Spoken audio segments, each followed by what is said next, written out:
Hello, Sam. Okay. You've got a very swish background there. I love it. It's just showing off, really. Ah, it's great. It looks very professional. And it's a hello from Father Pascal in the comments as well. Good to have you. Good to have you with us, Father Pascal. Yeah, so you're due to start in 3 minutes. Yep. Of course, 15-minute talks. And so some people will either be coming from a previous session, so you don't have to worry about bringing anyone into the session. People are just joining. And then some people, then there'll be a talk just afterwards and then kind of closing thoughts. Okay. But before, we dive into it, a very happy Easter to you. How's Walsingham? Great. Fantastic. It's in fact where I saw Father Pascal a couple of days ago, which was wonderful. But no, Walsingham's good. We're gearing up to opening up fully, hopefully, be able to welcome people, which is good. Is great. I mean, that's what we're there for. And it's good to see people coming back. Great. Sorry, just a bit of housekeeping at the start before we start. Not that it isn't wonderful to have you on the screen, Albert, but we'll just keep it to Sam for the workshop, if that's okay. Okay. If people ask, maybe in the questions, people can come up in at the end on the screen, but just for the thing. So if either Sam can boot him out or Albert, if you can boot yourself out. Okay. So it doesn't sound very Catholic and welcoming. But yeah, for the sake of the talk, we'll start in about 2 minutes. So if people ask to come up on screen, you can bring them up by all means after you've given your talk, but just so it allows you to go in full flow. Am I able to share the screen at all? My screen with people? Yes, as in you've got a presentation. No, I was just wanted to refer to something visually. I don't have to. It's not really that important, but yeah, I'd say probably leave it just for for the sake of ease, because I think you can, but I'm not sure off the top of my head how to do it. Yeah, I've got a screen share button at the bottom. I think. Oh, feel free to do it then. I can. Yeah, I think I can see, but yeah, I might leave it. It's not that important, frankly. So we're T-1 minute. So maybe just before you get kicked off, do you want to give a little introduction to yourself? Yeah. So now, or as part of the presentation. Oh, you might as well do it now, and then you can, and then we'll. Well, actually, now as part, it's 45 minutes past the hour, so it's your time, your workshop. So I'm going to get lost. Thank you so much for joining us today, Sam, and I hope everyone who's part of your session really enjoys it. Thank you. God bless. Yep, thank you.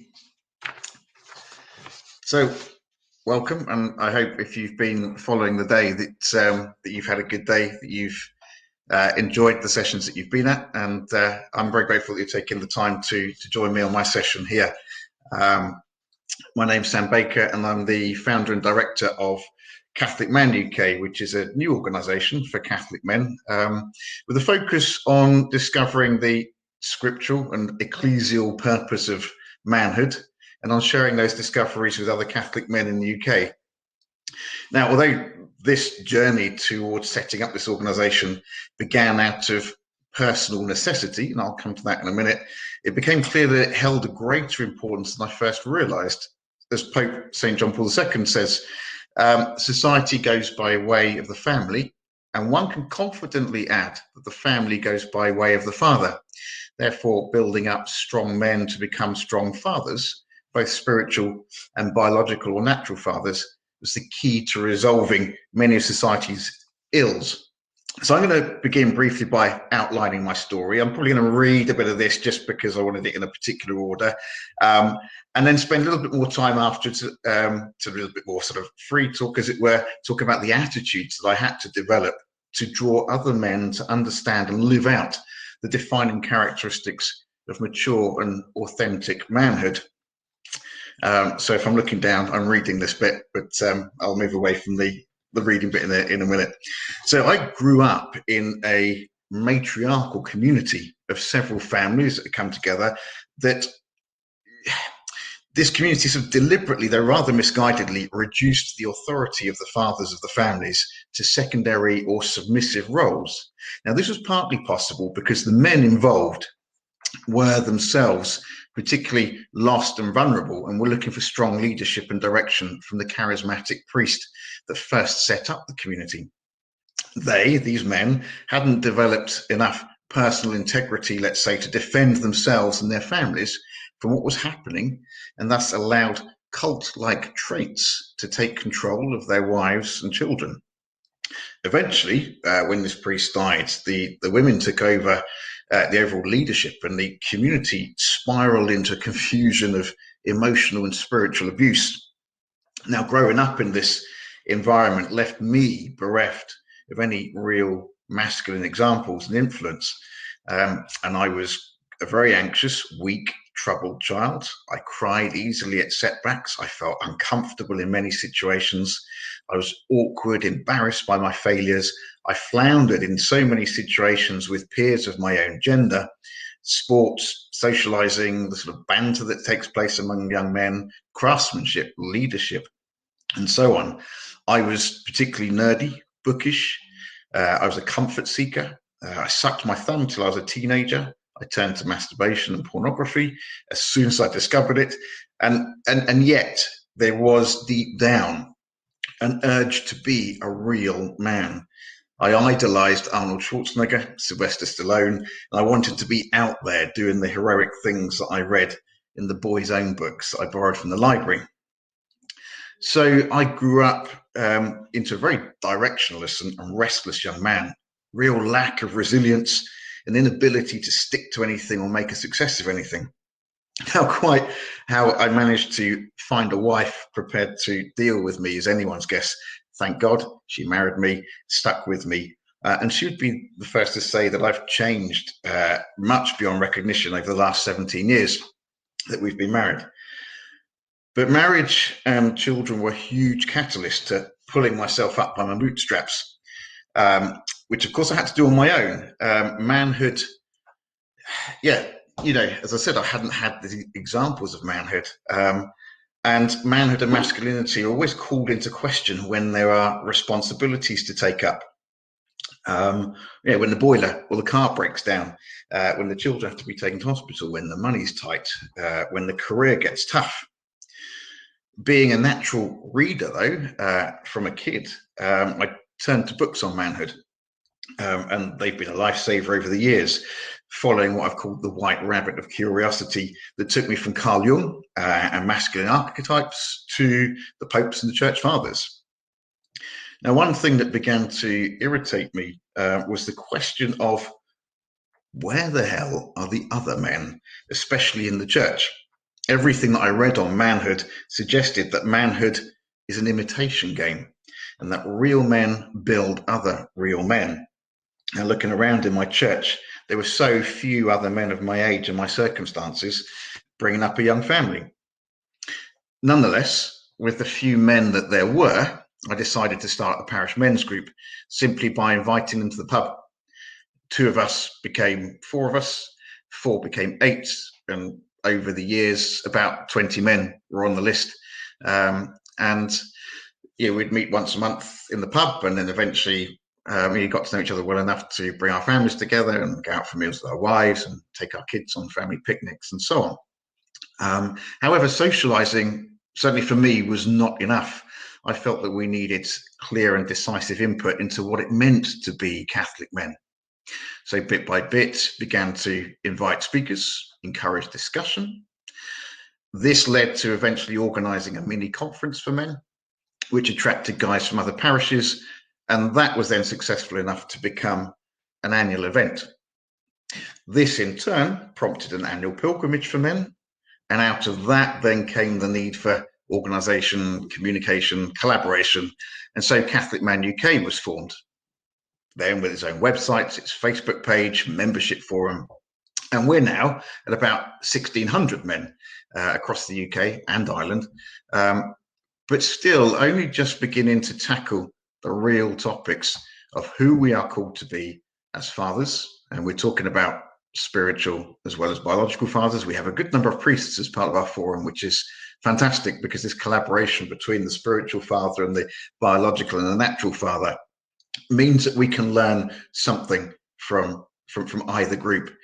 And I think certainly for the priests to be among laymen, to be among groups of laymen, it allows them to tap into what's going on within manhood and masculinity within the Catholic Church. So let's move on to the attitudes that I've learned over the years are important in setting up something like Catholic Man UK, a national organisation that is growing. And it has been over the years. 2017, November 2017 was when we had our first conference, but my parish men's group was many, many years before that. I think 7 or 8 years, I think I've been going in the parish men's group before we moved on to building up this big organisation. I think one of the first things that I realised in making something like Catholic Man UK work is to follow the desire that one senses in one's own heart. Now, as I said to you, it started off very much as a personal story. I personally needed to know what it meant to be a man, to be a Catholic man, to be a man of God, a son of God, and then to be a father to my own children. And that was the deep, profound desire within me. I needed to be a man. I needed to know what it meant to be a man. And following that desire, following it with a certain amount of honesty about one's own failings, is what pushes or compels one to search for the truth. And then once you've found it, you want to draw other people along as well. And it was, we know this quote, don't we, from Cardinal Newman: God's created me to do him some definite service. He's committed some work to me, which he's not committed to another. I have my mission. And there must be, of course there is, a U-shaped hole and a me-shaped hole in the church that needs to be filled. And I think sometimes as Catholics we think, well, I couldn't step out and do that. No, sure. But I think we all know that there are things in the church that we desire to happen, to take place, because it's something that we're compelled to follow. And I think following that compunction is really the primary step. What is it that I'm being called to do? Now, I'm going to, the next little bit, I'm totally going to rip off from an article that I read. I can't remember the website now. I think it's Catholic Disciples or something like that. To look at the other attitudes that we need to develop. And this article was looking at comparing going fishing with fishing for men, as it were. And one of the first things that it picks out, and this is absolutely right, we have to go to the place the fish live and not wait for them to come to us. Now, this was something that I found, as I said, difficult growing up. I found it very difficult to be in the company of men. I didn't know how to act. And there could have been a tendency to step back and go, well, I'm not man enough. I'm just going to sit back and I'm just going to go on with my own little life, quietly keep my head down. But this need to step out into the realms of other men is important, to go in amongst those people who it is that you're trying to attract and trying to convey this message of manhood to. One has to have that courage to go among those people. And so when we decided that we're going to set up a conference, when we decided that we're going to set up a pilgrimage, there was a real fear that men wouldn't come, that men wouldn't want to be part of this group of masculinity, of manhood. And yet we had to work hard. And I say we because there were a couple of other guys that were with me on this. We had to make deliberate steps to engage those men. And thank God we have technology and websites and Facebook and so on, which allows us to do it. The second point that this article about fishers of men brings up is that when you go fishing, when you go and, go to that environment, that territory where the fish live, it's an unfamiliar and unnatural territory for us.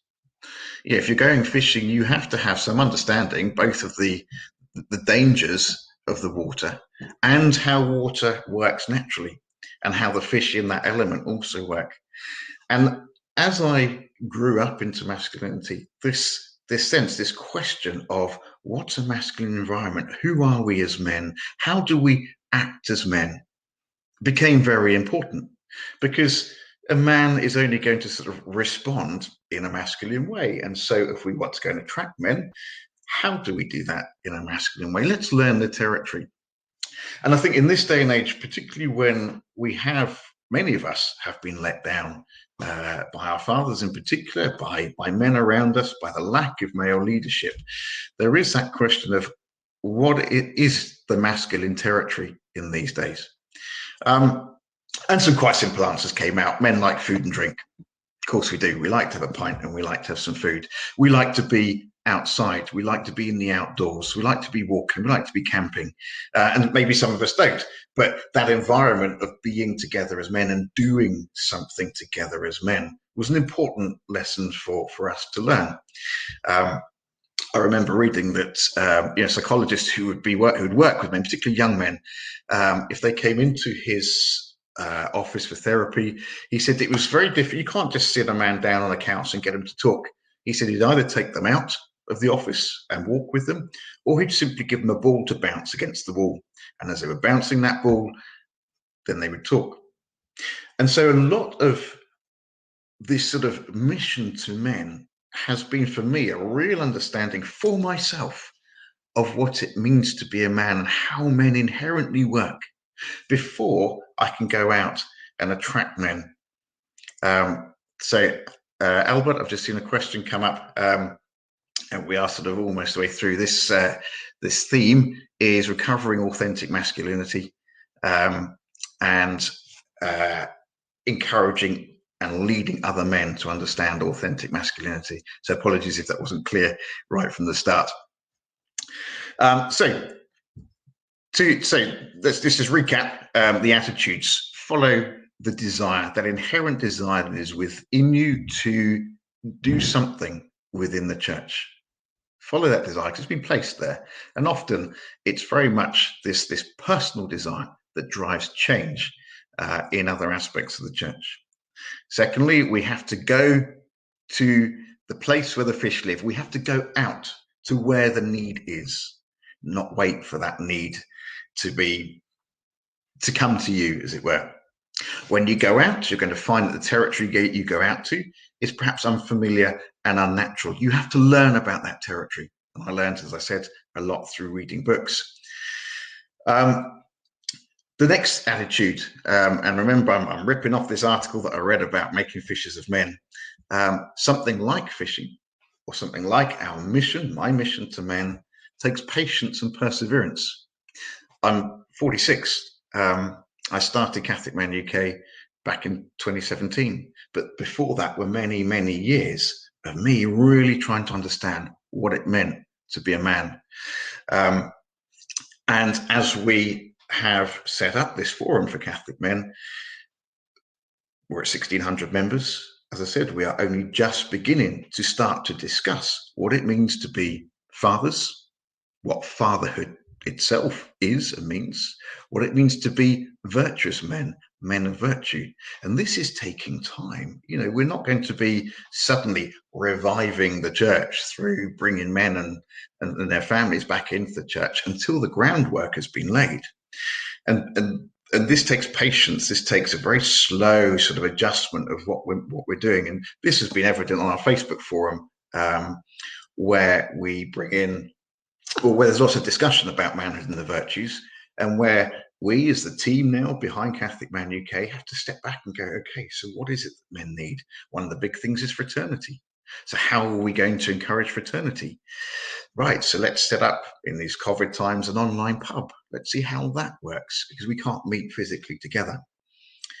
Finally, then, the final attitude after patience and perseverance is that if you want to get better at fishing, here's the analogy again, learn from better fishermen than you. If I want to get better at understanding masculinity and encouraging other men to understand masculinity, then I need to look to those who really do understand it. There have been some very, very good examples of this in America, some fantastic men's groups in America, like That Man Is You, Fathers of St. Joseph, the Catholic Gentleman, and I've avidly watched their stuff, read their books, and based a lot of Catholic Man UK on what's already been done. It does take some of the hassle away as well. But not only that, for me, it was very much having to go back to finding some foundations of manhood in Scripture, in the Church's teaching, in the Church Fathers, and that you have to make a deliberate decision to go and make yourself an expert in your field by reading other experts. St. John Chrysostom, for example, brilliant on husbands and how husbands need to be leading their families and how husbands need to be loving their wives. Once you've done that, as Scott Hahn often says, a reading Catholic is an enthusiastic Catholic. Once you've done that, you can so much better convey to other people what it is that you're trying to build as your mission. So follow your desire. Go to the place where the need is. Don't wait for it to come to you. Realize that what you're doing is going into unfamiliar and unnatural territory, and you have to find out and learn about that territory and how you can operate in it. It takes patience and perseverance. We're playing the long game here. Even if I don't finish my mission before I die, I've set up the foundations for others to do so. And if we want to get better at it, learn from those who have gone ahead of us, who are far better at it than we are.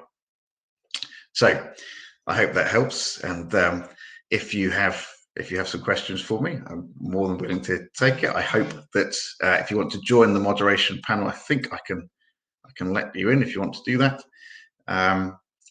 And throw some questions into the chat as well, if needs be. Subash, I've just seen that you said I'm right about the US. They inspired you to facilitate a men's group in your parish. That's really, really good to hear. I think what I've seen coming from the States, they have a certain it's the kind of conquering the Wild West attitude, don't they? They're out there. They'll set it up. They'll forge ahead. And they've done a lot of the groundwork for me. It's been very, very useful.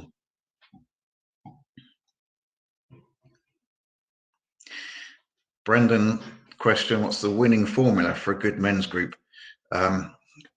Firstly, personal invitation. I always take this from the Gospels, the phrase "come and see," where the disciples went out and invited other men to come and see the Messiah. And I think that's so important. It's foundational, this personal relationship between men. Here's something good, come and join it. One of the things that we found quite difficult was that in this day and age, it's quite difficult, I think, maybe for men in particular, to let our guard down. And I'm not going to be facetious here, but alcohol is quite a good way of doing it. So we went out hill walking with a group, our parish group, went to the pub afterwards, downed a few pints. But the chap next to me, who we'd sort of spoken to on superficial level, had enough alcohol in his blood to turn to me quietly to say, look, he said, I'm so glad you set this men's group up for me. It's been so important for me, really important. I was like, oh, and that was about it, 3-4 pints in, and that was about as much as he was going to let go. So invite them, feed them, water them, and then throw in some really good stuff for discussion, and also set some actions. A lot of men in the men's groups are doing Exodus 90, which is great. We want something to focus on. Okay, I won't dwell too much on that, because there's a couple more questions in. Father Pascal, how have women responded in my experience? On the whole, and I haven't had much feedback, on the whole, particularly Catholic women, of course, will say, great, wonderful, it's good to see something going for men. But we've sort of been a little under the radar, and I don't think that the women quite know what's going on yet. because I think they sort of see it rather socially. Isn't it great that you men have something to do? Yeah, we've been in our women's groups for years and years and years. We're really glad to see that you guys have something. But on the whole, positive. I think, however, anecdotally from individual men, I think sometimes their wives have found it a little difficult, that they are starting to take their faith quite seriously. I think it's bemused the wives, but that's only anecdotally. One would hope that in the long run, of course, women will see the benefit of it as we men stand up, lead our families, take them to church, build up the parishes. Only good can come of that. Subash, my view of St. Joseph this year, he is fundamental, absolutely fundamental. If manhood is an imitation game, if we need real men to imitate, and we learn from other men and we get affirmation from other men that we're doing the right thing, then St. Joseph is the very man to go to. Through Catholic Man UK this year, we did the 33-day novena to St. Joseph, using Father Donald Calloway's book. And the level of detail that he's able to go into and that he draws upon from writings of the saints and the church and so on about St. Joseph is incredible.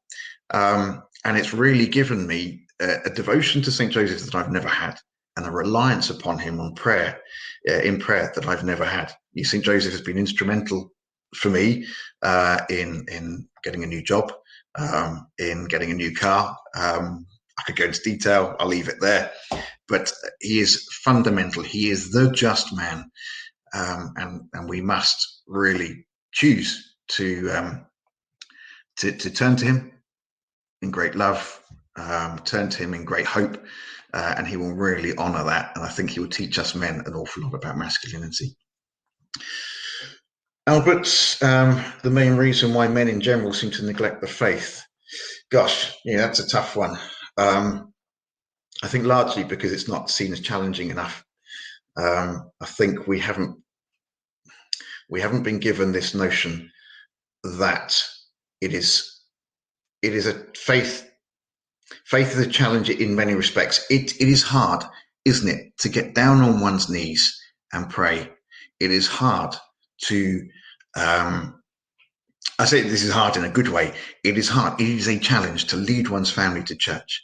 It's a challenge to lead one's family in prayer. It's a challenge to take up the responsibility of passing on the faith to our sons and daughters. And we haven't been told it's a challenge, but I think as soon as we do get told that, men are going to go, yeah, right, okay, I'm up for this. Oh, yeah, let's get the kids in. Let's teach them about the faith. Off the top of my head, I'm not very good at sort of thinking of another reason for it, but my gut says that faith has been given to us as something that's soft, that's lovey-dovey, that's just nice and gentle. And we're like, do you know what? We have enough lovey-dovey, nice and gentle in the world around us. We're looking for a challenge. Father, we want to slay the dragon and save the princess. Too right. Absolutely. I would perhaps put in a word of caution, though, because I think particularly some young men, young single men, see this notion of taking up swords and shields as if we have to go out and fight some other physical entity. Who knows, the marauding hordes or whatever. The challenge, I think, very much is to enter into our own hearts with that sword and shield, and to absolutely slay the sin that we find in there. Because first and foremost, nothing can be achieved unless we achieve it in our own hearts. And slaying the dragon inside us, it gives us such clarity on how we can then approach a mission to other men first. Otherwise, it's just a what's the word for it? I can't remember. I've lost my train of thought there. It's just a game, really. I think was what I was looking for. So good. I think, Brendan, I guess I've had my time. I'm willing to have more questions if needs be. Let me know. I just let you into, I let you No, into the that's panel. that's excellent. That's really great. And yeah, if people do have any other thoughts, comments, reflections, questions for Sam, yeah, please do share them. Just a little bit of an update that we're going to be Georgia's session is also she's nearly coming to question and answers, and then we're going to have you can go into the sessions panel, and we're going to have a kind of closing thoughts, so to try and spiritually draw everything together that we've been reflecting on today, and to hear some key insights from people. So do meditate on the things that have really provoked and challenged you. You've been inspired by the conference today, and yeah, we look forward to having something of a happy hour after that, but just really kind of drawing our conference to a close together. So if I don't get a chance to say it before, thanks so much, Sam, for joining us, and all for the fantastic work that you're doing with Catholic Man UK. I'm a part of it and I love it, and yeah, so more strength to your arm. Thank you. So I'm just looking at some of the chats and that. Subash, if you're still online, find Catholic Man UK on the internet. Find our Facebook group. Message me. Find me on Facebook. To be honest, get in touch. We can talk more. Teresa, yeah, you talk about if you're still here, I can talk a little bit more. You said talk about feminization of liturgy. Men like more traditional hymns, whereas women like the more emotive modern ones. Yeah, I've heard lots about the feminization of liturgy. One of my thoughts on it, I think I would have been, or have been, fairly ambivalent about it. Perhaps, having grown up in community life, having grown up in the modern church, it was what I was used to. But, however, I did only a couple of years ago start attending Latin Mass, and I know that a lot of young men in particular, have found Latin Mass to be, in its particular sort of austerity, perhaps, its particular style of devotion, very attractive. And some of it certainly does speak to me in that manner. The quiet, the silence, the ritual of it, I find really chimes with me. Other than that, I don't think I have too much more to say on it, because it's I know it can be a very divisive topic among people. And my preference is rather to sort of, well, if I choose to go to Latin Mass, I'll go and do that quietly. It's what it means to me. But I do get where you're coming from. Yeah.